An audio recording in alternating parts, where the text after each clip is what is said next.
မင်္ဂလာပါရှင်ဒီနေ့ချက်ဖြစ်တာလေးကတော့ငကျင်းရီချိုလေးပဲဖြစ်ပါတယ်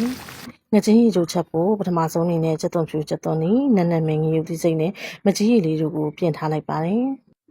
အရင်ဆုံးအနေနဲ့ချက်သွန်နီချက်သွန်ဖြူလေးကိုစီတက်ပြီးငရုတ်သီးစိမ့်မှုလေးထည့်ပြီးတော့လုံလိုက်ပါတယ်စီတက်လို့ချက်သွန်လေးနည်းနည်းကျွတ်လာတာနဲ့ငပြားရည်လေးနည်းနည်းထည့်လိုက်ပါတယ်ချက်စီတက်တဲ့အနံ့လေးနှေးလာပြီးလို့ဆိုရော9လီတာထည့်ပြီးတော့လုံးပေးလိုက်ပါတယ်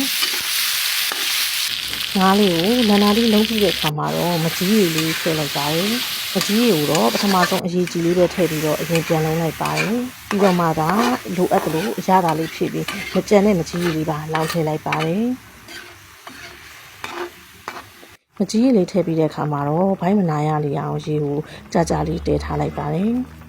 ။ခင်းရည်လေးပွက်ပွက်ဆူနေချိန်မှာငရုတ်သီးစိမ့်လေးပါတစ်ခါလေးထည့်လိုက်ပါတယ်။စားတဲ့ချိန်မှာမမနေအောင်လို့ပါ။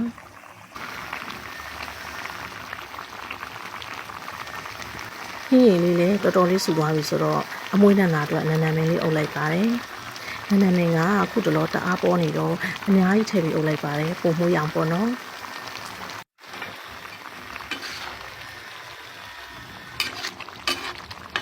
ခုဆိုရင်တော့နန်းနန်းမင်းနဲ့မှုန့်မွေးလေးနဲ့စားကောင်းမယ်။ငကျင်းရည်ချိုလေးရပါပြီ။ခုလိုကြည့်ရှုပေးတဲ့အတွက်ကျေးဇူးအများကြီးတင်ပါတယ်ရှင်။